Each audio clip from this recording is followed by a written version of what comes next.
Hey everyone, Kim Reynolds here. I know you're used to seeing my sidekick Colin, but he's out sick today, so you have me. And I just want to say welcome and thanks for coming and viewing another episode of the AI Advantage Show. And we do this to equip marketers and professionals like you with the insights and connections that you need to gain a competitive edge with artificial intelligence. So, on today's episode, we're going to be talking about AI tools that are essential for business owners and marketers. And we are going to be joined by Phil Pallen. So, let me bring him in. Hello. Hey, Kim. Hi, I brought you in. Yay. You did Okay. it. Okay. Well, let me give you a little intro. I didn't even intro you. So Phil is a personal branding expert and keynote speaker. He has a pretty non-conventional approach to digital marketing and a talent for social media that has built him a global audience.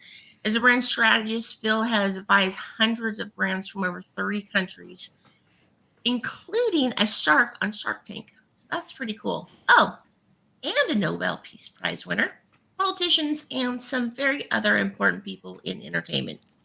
So, as a digital nomad and globetrotter, Phil has delivered speeches on 5 different continents and frequently appears as expert contributor in media outlets around the world, including CNN, Access Hollywood, and the Daily Mail. So, we're feeling pretty darn lucky to have Phil with us today. And I just want to say hi. How are you doing?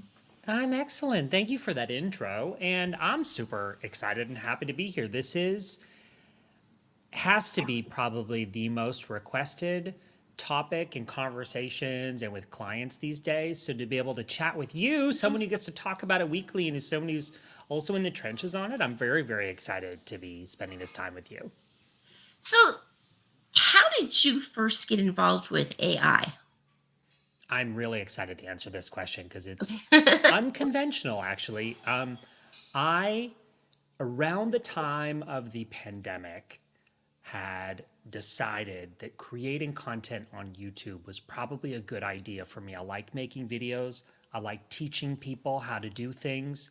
And I thought, well, why not share some of my ideas, the types of conversations I'm having with clients, make a video out of it, post it on YouTube, and maybe use this as a way to get discovered by potential clients or people that needed help all over the place. So I started to post more so about branding. Social media are a lot of the types of things I'm speaking about day to day. I know you and I have a friend in common, Kim Garst. I know I you're in love Kim. San Yeah. Diego. Michael Stelzner's there, Social Media Oh yeah. Examiner. I've been on his podcast, and you got good people there. I have started to do brand deals. I started to get requests from brands that were like affiliates, or it started with affiliates and people that wanted to give me their product for free and try it out on YouTube. And effectively, many of these tools were using AI 2 or 3 years ago, and they're the types of tools that gravitated to me as someone who could explore them and talk about whatever makes them great. So, in 4 years of my part-time job as a content creator, I say my adult job as a brand strategist, but my part-time job, my fun job is, well, they're both fun, but creating content, making videos. I think one of the first videos that really hit on the topic of AI was a video about Synthesia, the AI avatar tool. I was one of their first affiliates and created a custom avatar and a video out of that went on to do very well. And effectively, I've been trying these tools for years. And so when ChatGPT came on the scene and it was publicly available to everyone, people were like, well, Phil, you're talking about these types of things. And I thought, kinda, but certainly use that as an excuse to become more knowledgeable. So content creation became the excuse to put in my calendar time to research and learn about AI and then share my learnings with others. Well, doesn't it feel like you have to do that every day? Every day, I probably read for an hour just trying to keep up on the news. I subscribe to a couple good newsletters, and then just there's just something changing every single day, and so many new tools.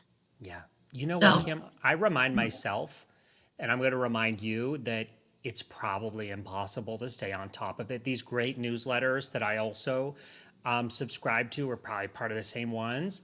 They have a whole team of people researching and testing these tools. And I'll be honest with you, some days I'm very overwhelmed by it. And Oh I'm yeah. overwhelmed on behalf of every small business owner that's trying to conduct business day to day, product or service, whatever it is they do, and also feels the pressure to keep up with this insane pace of innovation. And truthfully, a lot of it is gimmick when it comes to tools and AI integrated in platforms that we know and love. So many of them are right now basically wanting to just tack on AI and AI powered, insert the descriptor.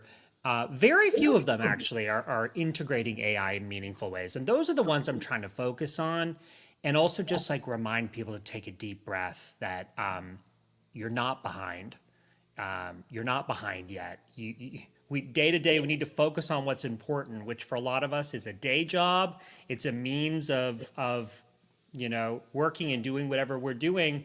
I'm sure we'll talk about ways that AI can be incorporated in your own workflow, but it's not a race. Well, there is a lot of pressure to stay on top of things. And with so much going on, and you're right, a lot of tools were blankety blank. Now it's blankety blank AI. And it's kind of interesting. But then again, AI has been used by Facebook. I do Facebook ads. So that's my thing. And Facebook's been using AI for the longest time, and we just didn't really know it. And until ChatGPT came on the scene, and then it became a buzzword, um, and I still don't know really how many people are actually using even ChatGPT. I know that it's a large number, but as a percentage of the population, it's still quite small. There's a lot of people that are just afraid of it, afraid of, and it's understandable because you hear if you're on Facebook or Instagram or whatever social network, you see all these ads come through for 2,500 prompts for this, or or learn prompting that, and so people think, oh my gosh, this is like a whole programming language, instead of realizing, no, all prompting means is use clear, concise language to speak to the AI. That's Yes. really what it comes down to. So it's, if you can communicate effectively, you can prompt. 100%. I think that is one of the most important. You pointed out what is one of the most important misconceptions. Even this idea of prompt engineering, you can look it up. There's lots of news articles about high salaries for the next job in demand, and I think it's an overstatement. I think it's an exaggeration. I'm not saying there isn't a need for prompt engineers. There absolutely is, but there isn't a need for the average small business owner. That's my audience: solopreneurs, professionals, coaches, consultants, speakers, these types of people, creators. There is not a need for you to go back to school and learn prompt engineering, because as natural language processing and a lot, these tools that we're using and have been really democratized with ChatGPT getting the most attention, Mhm. as these innovate very quickly, all you need to know is how to communicate clearly, exactly what you've said. And so much of this is just hopping into to ChatGPT and giving it a try. One of the most overwhelming things is how minimalist the interface is. It feels like we're going back in time and looking at Google Yeah. again. We're looking at an empty search bar going, what the heck am I supposed to put in that? Mhm. Right. When it's integrated in other tools, then at least we have parameters. So one of my recommendations for people is, if you are overwhelmed by ChatGPT, two things you can do, or any of the others now, Gemini, right? Bing Chat, there's Claude, there's others. One of the two ways you can go about this. First, try tools. Some of them are freemium, some of them are paid, that are better structured to be able to tackle whatever your question or your challenge or your need is. Copywriting or writing for copy, writing for ads comes up all the time. My favorite tool for that is called AnyWord. And yeah, I like it because it actually scores the performance potential of the copy that it helps you write. The interface is very easy to use. I love that it's got an internal scoring system, so it almost gamifies it in a way, and it's looking at 20 million examples of copy for advertising, social, etc. And that's more than a human can process. So that's an instance where Right. AI is actually really meaningful. And I like the parameters. I like the rules. Sure, even if it's a paid tool, a lot of times you're saving a lot of money by investing in software instead of delegating to a team. It's not always the right thing to do, but in many cases, it makes sense to invest or to at least try a tool for 30 days or 14 days, whatever they offer. AnyWord is a good example of a premium tool for copywriting.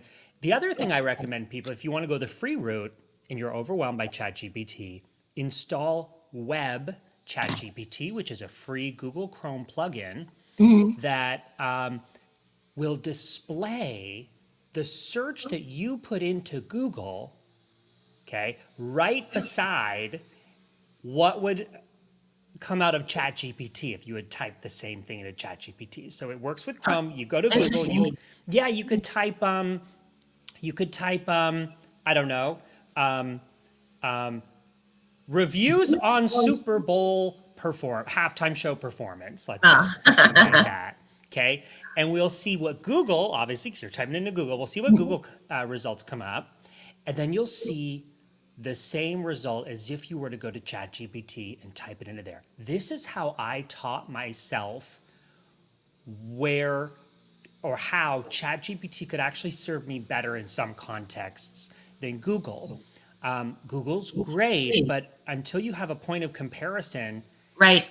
that's when you realize, oh my God, there's a lot of sponsored results. There's a lot of not great results that you get in Google. You have to scroll a fair bit, and yet, say it's steps to cancel a software was one of the first instances for me. Google gave me 4 or 5 sponsored results and then a whole bunch of garbage that didn't answer the question I had. Whereas ChatGPT said, step 1, Right. go here. Step 2, do this. No images, no gimmicks, literally straightforward steps. So that's what trained me, and that's what I recommend to people. It's a free plugin, Web ChatGPT, and it's a great way to start to get comfortable. Well, I think one of the things that I've learned over the past year, I guess, or 2 years, is that each of these different large language models really cater to something different. Like ChatGPT is very creative, Yeah. and I'm building a website right now, and I couldn't get this part of the code right. I just couldn't do it, and so I went to ChatGPT, and I'm like, "Hey, how do I do this?" And it output all of the code exactly as I needed it. I was able to, add it to my functions file, and it worked perfectly. But I went to Gemini, which I still want to call Bard, but I Yep. went to Gemini and asked, and it started giving me a response. And then I said, well, that didn't work. Well, I don't do this. It's not what, it said something like, this is not what I was intended for, blah, blah, blah. So it just completely shut me down. But when it comes to something that I need to do a search on Google, I go straight to Gemini. And I Makes sense. almost never do Google searches anymore. I Yeah. mean, it's going to be interesting to see how Google monetizes that and how because they're going to find a way to make money, and but what is that going to be? Because they can't charge a fee that would bring them anywhere near as much money as ad revenue. Right.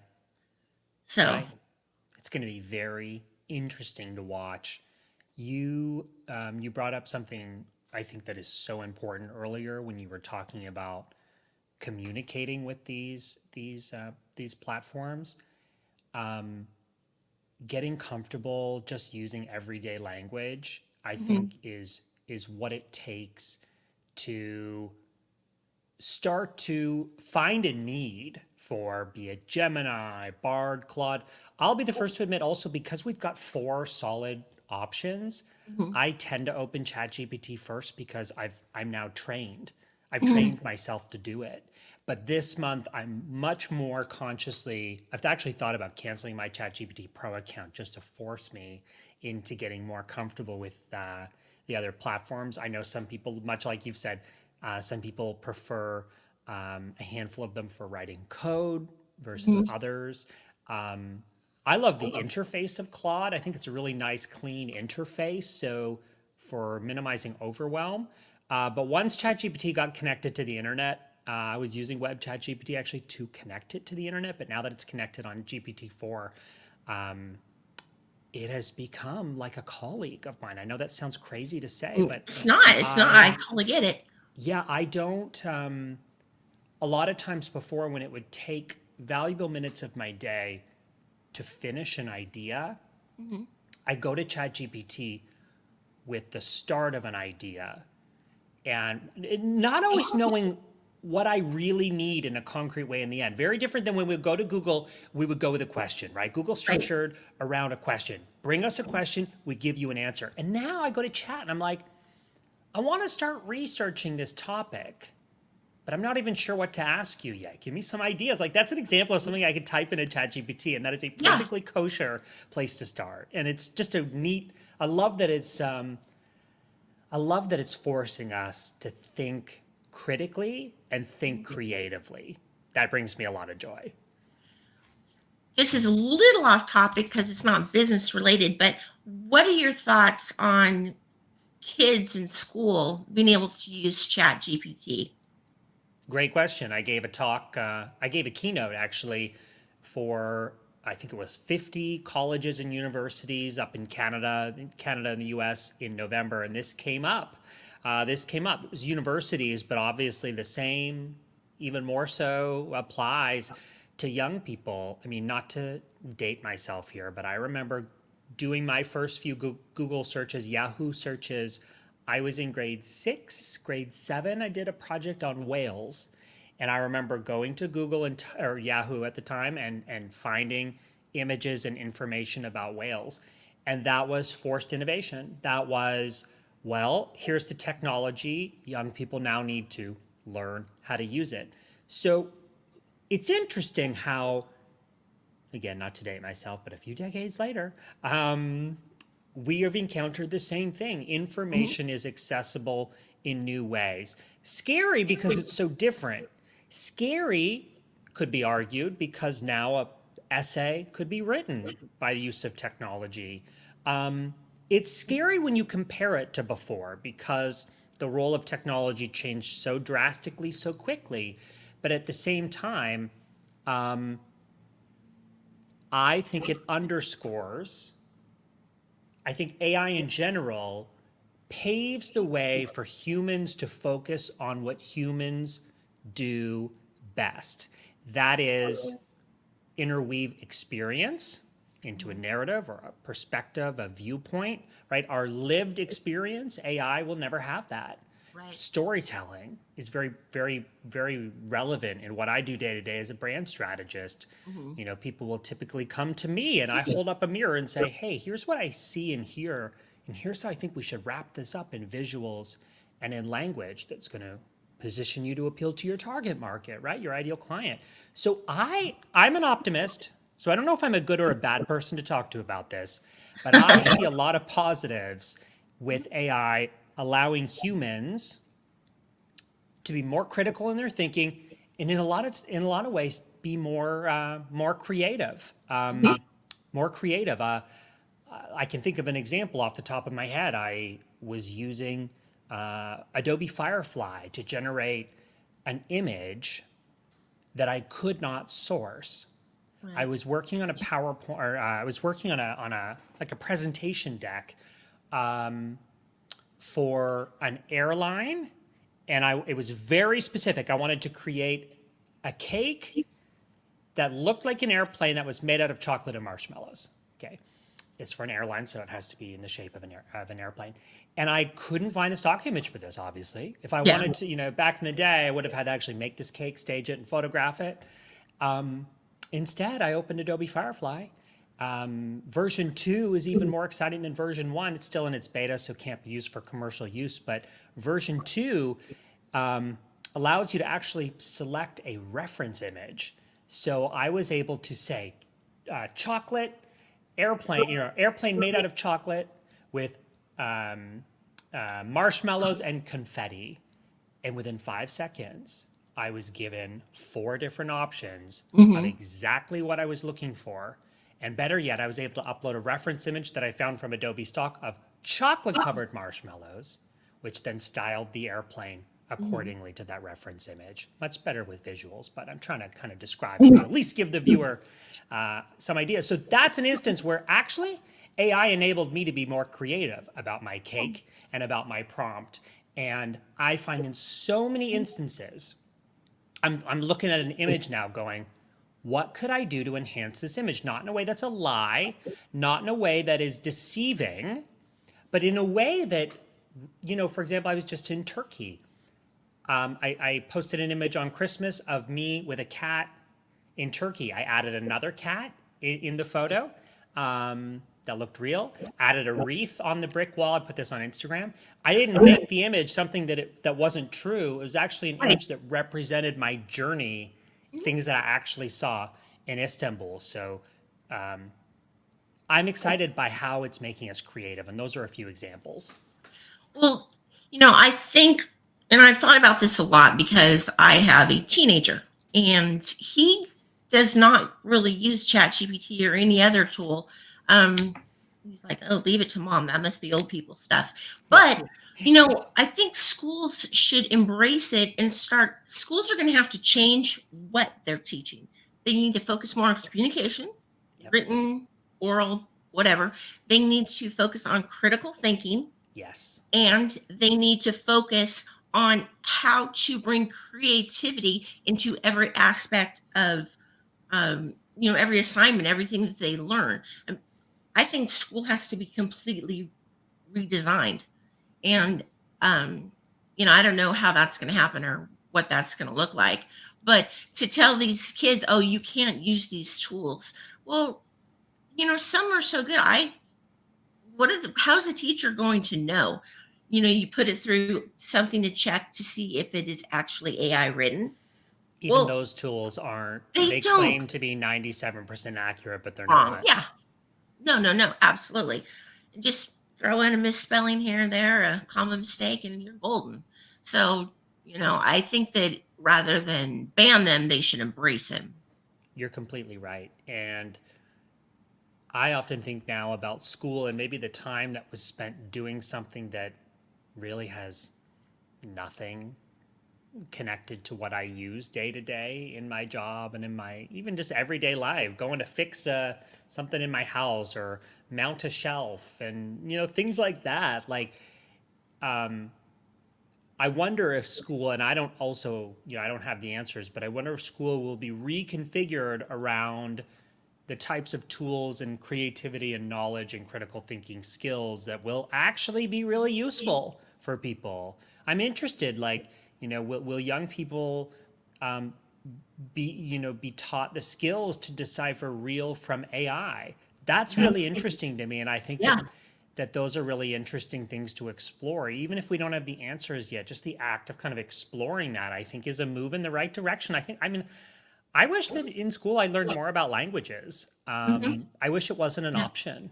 I'm 35 and I wish that I spoke fluent Spanish. I spent a lot of time in Spanish-speaking countries. And yet, I learned all these dumb things in geometry that I don't use. M equals whatever, mx plus b. Like, what? See, I don't even remember it. Why did I waste weeks on that? I wish I was learning a language that I would use almost every single day. That's an example. Like, education is primed for innovation. Absolutely. And I'm anxious to see what happens. I'm not super optimistic about it, but I'm excited. First, as like a small business, like you obviously do personal branding, business branding. For for a small business that's just starting to get out into using AI in their life, other than, hey, use ChatGPT, like what kind of tools would you recommend? Yeah, that's a great question. Um, even before using ChatGPT, I mean, certainly go and try it out if you're interested. But I actually don't think it's the best first tool to use because in itself it's overwhelming. The possibilities are endless, and it does take some experimenting to learn how to interact with it. Much like Mhm. a new person you meet, right? It takes a few conversations before you get to know them. I feel like ChatGPT and any of the other open language type interfaces are similar. So I actually push people in the direction of image creation. Mm. I love Adobe Firefly more than Midjourney or Dali because still with those platforms, there's ethical questions on what it's creating from what it's sourcing. Mhm. As someone that's a creative and I surround myself with creatives day to day, I am concerned. One of my concerns that I'm not optimistic about is AI's ability to rip off human creativity. It's a concern. Creatives that are making things and that's their livelihood. AI should not be able to just source that and then someone else can claim it as their own. So Adobe's done a lot of work. They haven't been first to market by any means, but they've done a lot of work around content credentialing and transparency in Mhm. AI, and I feel very, very strongly about that. So if I was just, if I was a small business owner wanting to experiment with AI, I recommend trying a tool like Adobe Firefly for free. Just Mhm. trial it and see how your words can generate an image. The other thing I would recommend everyone do, established business owners or people that are just starting out, if you really want to figure out where AI could serve a purpose in your business, it's very important that you yourself audit where your time goes or where your time is spent during the week. So I recommend to everyone use a tool that allows you to track your time. Of course, you could write it down in a notebook beside you, but that's a lot of work. I recommend using something that integrates into your browser, like EverHour is what I use. My timer is on right now because I'm doing an interview. So this Mhm. is work. This counts as work. Sure. I track my time, and that way, Kim, I can look at my week. I can go back and look at my entire week and go, okay, I spent 2 hours on podcasts this week. I spent 3 hours replying to emails about sponsored content inquiries. That's not the best use of my time, actually, is replying to people that just want me to make a video about their platform for free or for an affiliate deal. I get about 20 to 30 requests a day. And so if I'm not Wow. using an AI tool for that, Oh yeah. then I'm wasting a lot of time. So that was one of the first areas of my business where I identified a need in my business. And the only way I could identify it was by tracking my time Mhm. and reflecting on that week, going, huh, what are the things I enjoy doing? Let's do more of that, right? That Yeah. human element. Let's do more of that because I enjoy it. What are the things that are weighing me down, or what are the things I don't enjoy doing? Or what are the things that are taking up a lot of time, but are not really where I make highest impact in Right. my business? And so those are the things that I can automate or delegate. And if you had asked me 2 years ago, I would have said, you've got to delegate them. And Mhm. now, before I delegate something, I think first about how I can automate it with AI. Um, that seems a little worrisome for instance, VAs, Yep. because a lot of stuff that used to be done out of, say, the Philippines for $5 an hour, you can now do and yourself easily. And but here's something I was thinking about, and I could be totally wrong, but I feel like in the future, hand handcrafted or human crafted things, anything that the human makes, is going to become more valuable simply because it's unique and one off, and that's it. Like, be it a painting or um, something you make with your hands, whatever, something that is made by human. I think that eventually people are going to start to miss those things and want those things and value them more. 100%. For the VAs that are worried about their jobs disappearing, again, ask an optimist. I think it's an incredible opportunity for those people to reflect on the things that they love to do and the things where that intersects with the things that they do very well. Mm-hmm. And so a VA might be a generalist right now, helping where a business owner needs help. But the way to create your own job security is by being a specialist in one specific area that still guarantees you work, because AI can't do everything. Even Right. a VA can be using AI to do their jobs more efficiently. Oh, yeah. And I think in that context, they could actually be charging more. So Goldman Sachs did a study where they found that 63, this is in the US, but 63% of the workforce would be impacted by AI. 30% would be unaffected, and 7% of jobs would be eliminated by AI. And I, again, think that's a very positive assessment. I think 7%, Kim, of the jobs should be eliminated because there are instances where AI can simply do things better than humans. However, just like you say, handmade, organic, hand touch, any of these types of human things are going to become more in demand. And as it relates to work, it's a moment for every single one of us to reflect on what we do well and what that human touch is that robots will never replace. Absolutely. Technology has been replacing jobs from the beginning. You know, look at the poor horses. They used to draw the carriages, and then cars came out, and then all of a sudden, what do you do with horses? And well, that's kind of a silly example, but I think it's a perfect. I used that example on stage at Adobe Max last year, so oh, it's not really? a silly example. I Oh, okay. literally, Kim, I put up a picture of a horse, drawn carriage, Mm-hmm. and then the next slide was a horse pulling that kind of apparatus in a field. Mm-hmm. And then it was just a beautiful picture of a horse. Like, we still have horses and we still need horses, even though we also have cars, Yeah. Well, and think about roads before when there was horse-drawn carriages. Horses make a lot of mess. Those roads must have been pretty messy.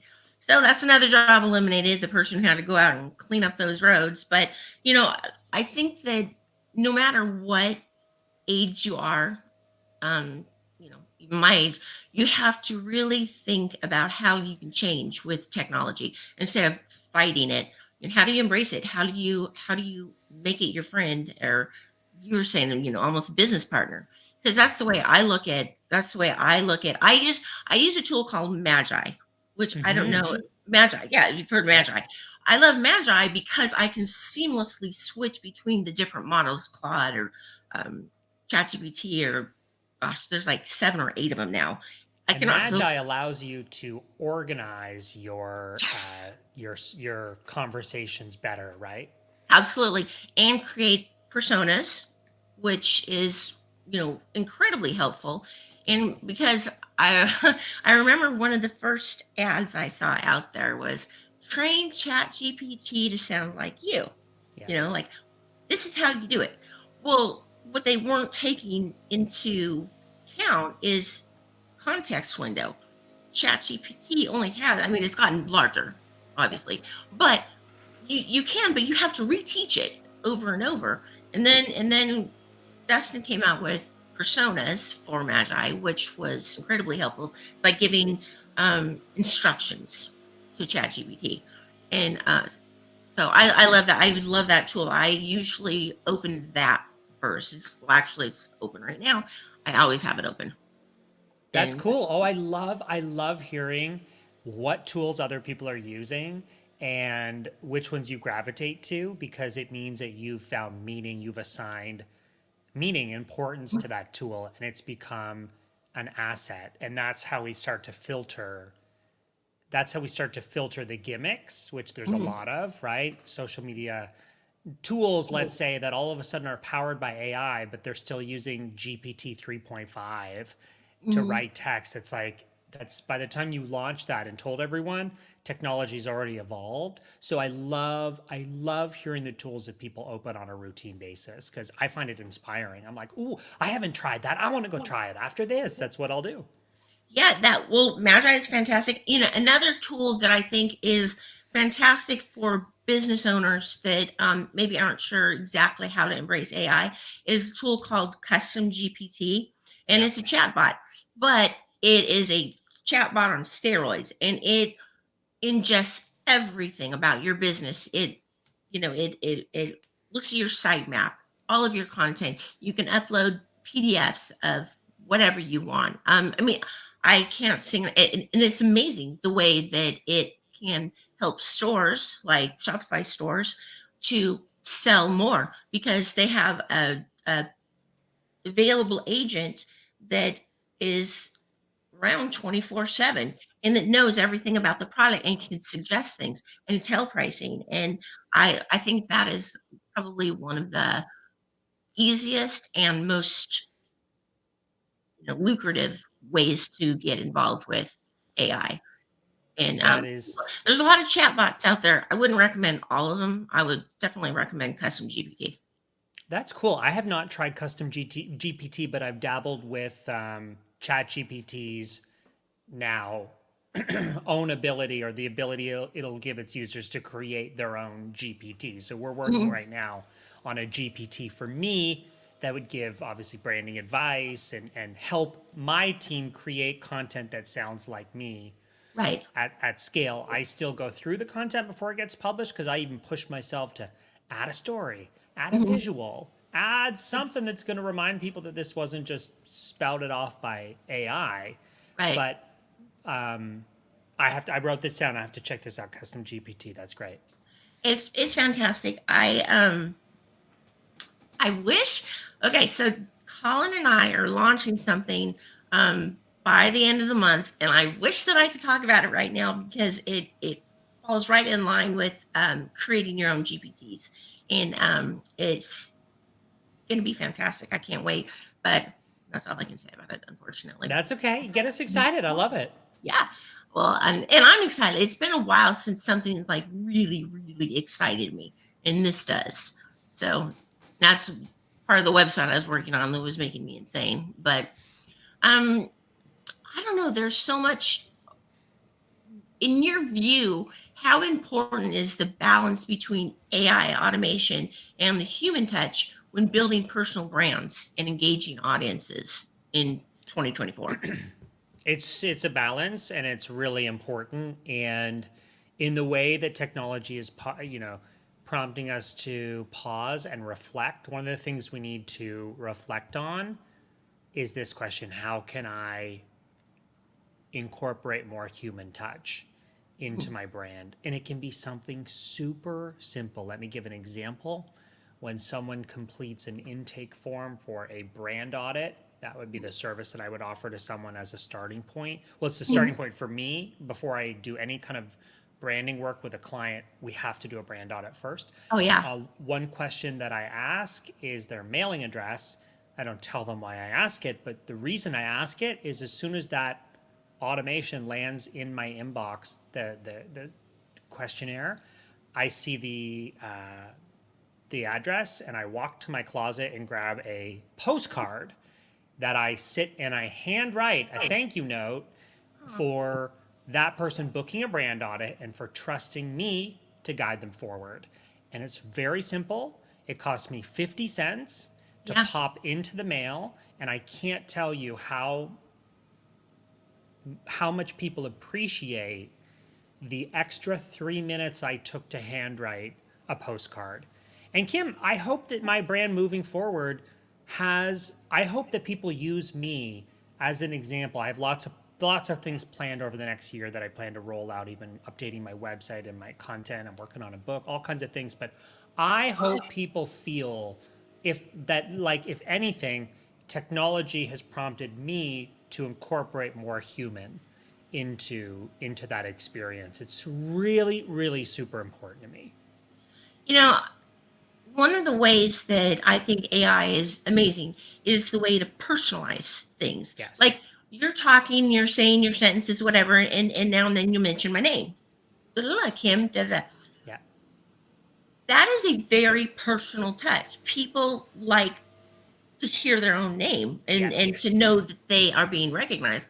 And that's, like one of the ways that AIs can be used to personalize things and make it less hand. And I mean, it's not the same as handwriting a note. That's super fantastic. And also, it's fun to get mail.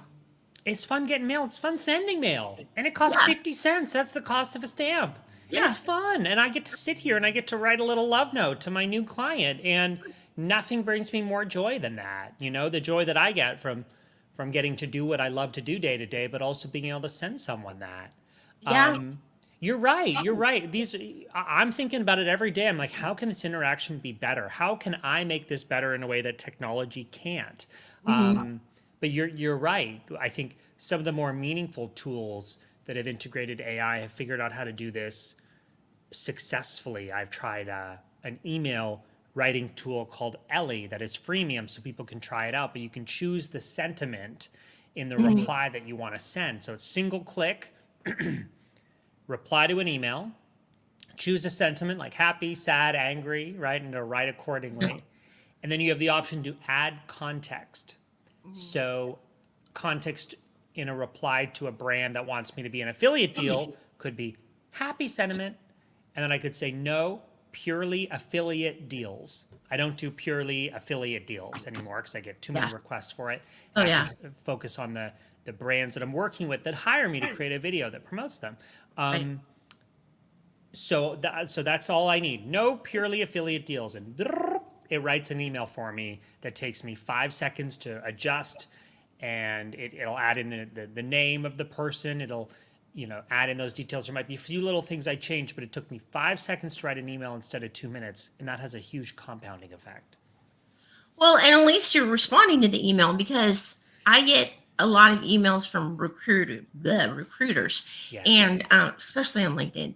And it gets to the point where I'm getting, 5, 10 a day that I don't even have time to sit there and so it's a lot of times horrible for me. I just don't reply. And they probably expect that. A lot of recruiters expect that. But still, to use a tool like Ellie for email so that you can give a personal reply, because you never know when that particular brand is going to come back and say, you know what, we can afford to hire you. We don't need to, Yes. And that's keep them as your a lot friend. of times that's what happens. How do you spell that, Ellie? ELLIE. Okay. And it's one of taking many. notes It's here. one of many, but that's the one that I've actually tried myself because it's free to try. Yeah, nice. That's really awesome. So I have so many questions to ask you, but here we go. Could you share a personal anecdote or maybe a pivotal moment where utilizing AI in your work provided an unexpected breakthrough or opened new avenues for creativity? Oh my gosh, I have so many of them, but the first Awesome. ones that come to mind, I try to answer these questions a little bit different than you might hear from people that are using AI primarily for writing text, and I am using it for that, but a lot of times I'm using it for visuals. And the nature of what I do, building websites and creating, brand identities that have photography of a client. So one of the breakthroughs for me, I told this story on stage actually at Adobe Max, and I have even more recent examples. But the day that Firefly was launched in Photoshop, lots of creator friends were talking about it on social media. And at the time, I had a client named Carrie, and she had just gotten her brand photos back. We loved them, but she didn't love how the red brick photographed in the background.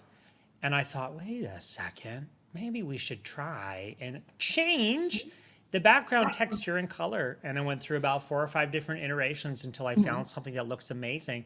And it's now on the homepage of her website. And that saved her a reshoot, the expense and the time of a reshoot. So, I mean, it's so exciting that now images that I can use on a website are no longer limited by the crop or the space I have left and right. Like, my mind is just, I feel free. I feel like my shackles have been freed, and I get so excited about the ways that I can be creative in using brand photography. And by the way, like, I'm not a big fan of like AI generated avatars. Not a fan of it. In the way that I'm not a fan of someone putting images of themselves on a dating profile that don't look like them. It's a lie. Like, Yeah. I still prefer, maybe if you work in tech and it's like, I don't know, but still for me, I like real pictures. I like the human touch. I think a profile photo that is actually you feels more like, being face to face at a coffee shop, having a conversation versus wearing a mask or putting on something that alters your appearance. I'm not a big fan of filters.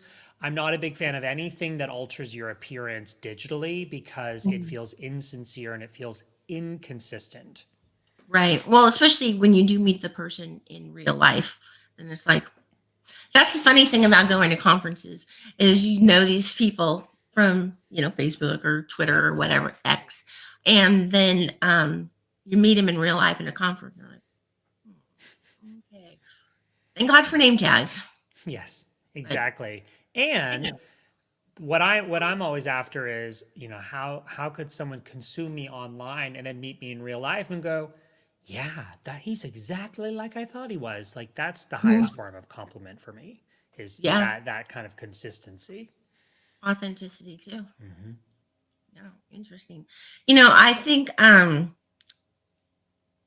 the one that I don't worry about AI taking over the world. I don't believe there's going to be an AI apocalypse. I just don't think that's the way the story goes. But I do worry about right now. I'm talking to you, Phil. Probably very soon, I won't actually know if I'm actually speaking to Yep. the real Phil because the voice cloning is already so good. The facial is good, but it's not video isn't there yet. Yep. But it's not going to be far off. And that to me is a little bit worrisome. I agree. Yeah, I agree. We're already seeing deep fakes wreaking havoc in Mhm. entertainment and sports and politics. There's so many instances where that's creating problems. Um, what do you do? I mean, yeah, I don't know. I don't necessarily have the answer. I'm happy that a lot of companies are investing in content credentialing. Yeah. Transparency around AI, I think, is not going to be a light suggestion or an option, but I think it's going to be a law. I think it's going to Mhm. be rooted in law. Um, you know, yeah. I think that's the direction things are headed. But when technology is so good, you're right, it can be abused, and that's just the reality of it. Well, and the scary thing is laws aren't really going to change the bad actors from doing the bad things that Right. they're doing. I just heard of a story, and I'm going to get all the facts wrong, but the basic premise is that a guy in a company was told by his CFO to transfer like $125 million to several different bank accounts. And he thought it was his boss. It was a Zoom call, and he did. Turns out it wasn't his boss. And I mean, that's dangerous. I think that a lot of people are working on digital identity and authentication and whatnot. And that's going to be the person who figures that out is going to make a lot of money. 100%. Yeah, 100%. It's necessary. This idea of, like, encryption security that can protect us, I think it's going to have a renewed focus. People were worried about that with technology and the internet, and there's going to be an even more emphasis and need for that. Yeah. Well, we've talked about a wide range of topics here, which is fun. And I was very nervous about doing this solo, and you made it so easy and so wonderful. I appreciate you. Um, what can you tell us, like how to find you, sell yourself for a little bit? Oh, well, thank you. And you did an amazing job on your own, by the way. We've just been sitting here chatting like old friends. Yeah. Um, I am increasingly talking about AI on platforms like Instagram. Obviously, YouTube is my primary focus. I post at least once, sometimes twice a week on YouTube, a lot of times recommending and trying out new AI platforms that I think are really great for small business owners. I've been quiet on social media, more quiet than normal, because I am writing a book, actually. I have a book coming out in September. From Adams Media, which is an imprint of Simon and Schuster. I am writing their first book called AI for Small Business. It doesn't exist yet, but the cover is designed, and that's very exciting. So I think it's gonna be around 240 or 250 pages, and I'm not really supposed to talk about it, but I'm talking about it anyway, so don't tell them. Well, Not gonna keep any secrets. that's so needed. The only thing that I would think would be a challenge is I know you're gonna keeping say it updated, Yeah, because I know. things, Yep. happen so fast. I'm having to, in a way, Kim, though, it's kind of nice because I'm not getting tripped up on this week's innovation and next week's update. Like, in my mind, I'm ignoring those types of things. I think to myself, ask myself this question: is this something that I'm going to remember or care about a year from now? If the answer is no, then I try to keep on going and focus on the bigger things. So a lot of, in the book, we're experimenting with prompts that could be used on any of the GPT language models. And also just thinking structurally and organizationally, and leaning into my branding knowledge, like thinking kind of big picture about things, and really hoping that people don't feel overwhelmed and feel excited to implement it. But yes, huge challenge for us, but I'm always up for a challenge. That's awesome. So where can people find you other than YouTube? I mean, YouTube is your number one. YouTube and Instagram are where I show up the most, occasionally on LinkedIn, but it's at Phil Pallen. That's my handle across all platforms. And also on my website, I've got some freebies that are really useful and helpful, free downloads, worksheets, ebooks, PDFs. That's at philpallen.co/freebies. A lot of people find value in things that I've created there. I have an ebook there with 100 evergreen content ideas that's been downloaded over 25,000 times. So some Wow. good stuff in there that I had some fun creating resources that are actually useful for people. Nice. I wrote that down too. So awesome. Well, thank you for having me. Thank you so much for coming on the show, and I hope that we can have you back again at another time, maybe closer to your book launch, when you can promote it and let everybody know. And you can meet Colin. Yes, I would love to. I hope he's feeling better. And in the meantime, you've done such a great job on your own, and I appreciate you having me. Well, thank you very much. Bye-bye. Well, thanks everyone for watching the show and joining us. That was a new experience for me, and it was pretty fun because he's such an easy person to talk to and so knowledgeable. So thank you to Phil for being my solo guest. And we will see you next week, same time, same place. Bye, everyone.